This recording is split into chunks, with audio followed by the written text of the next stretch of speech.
Office শেষ করে বন্ধুদের সাথে আড্ডা দিলাম 2-3 ঘন্টা। এরপর বাসায় এসে বউকে হাঁস রেঁধে খাওয়াচ্ছি। এরপরেও যারা বলে কাজের দোহাই দিয়ে উফ, সারাদিন কাজ করে আর কোনো কিছু করার সময় পায় না, তারা আসলে ভুয়া। গরিবের রান্নাঘরে আজকে হচ্ছে হাঁস রান্না। সরিষার তেল দিয়ে হাঁস রান্না করছি। হাঁসটা দেশি হাঁস না, হাঁসটা হচ্ছে প্যাকিং হাঁস। প্রচুর তেল, 2.5 কেজি হাঁসের ওজন ছিল। আশা করছি খেতে ভালো হবে। সরিষার তেল দিয়ে প্যাকিং হাঁস রান্না করছি, খেতে খুব সুস্বাদু হবে ইনশাআল্লাহ। এখনই বন্ধ করে জিরা দিয়ে দিব উপরে।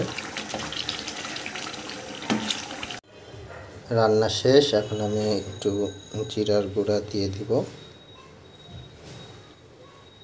উপর দিয়ে।